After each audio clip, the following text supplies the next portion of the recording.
finish tonight with the American president we're about to lose. Barack Obama is, above all, a fine man. Just look at him. Is there a husband, a father that we would wish more as a model for our sons-in-law to have and raise our grandchildren? Is there anyone who carries himself better in word and sentiment and temperament, in optimism? Hope. That was the word on that poster. It's the feeling he exemplified today in his last press briefing.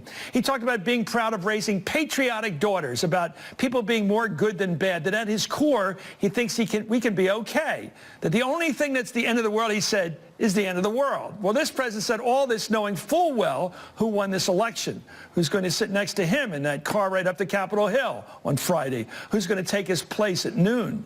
The only thing that's the end of the world, he said, is the end of the world. He spoke not just as a political leader, but as a man looking to the problems that still divide us. He said we need to imagine being that other person, growing up in the inner city without a job within 20 miles, being that guy stuck out in the country who, too, doesn't have the prospect of a job in some different 20 miles. He talked about imagining being in the other guy's skin, and that's when we'll make progress.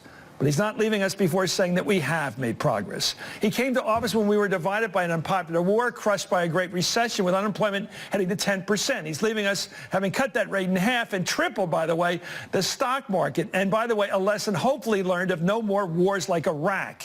He came in with decades of unfulfilled promises for health care in this country from both parties and met that promise with a program that the incoming president has now made clear he needs to match or better.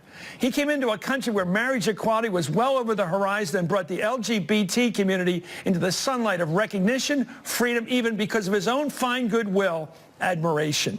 To say that no person can make a difference, I give you the fine case of that fine man, Barack Obama. Why don't you wake up and smell what you shoveling?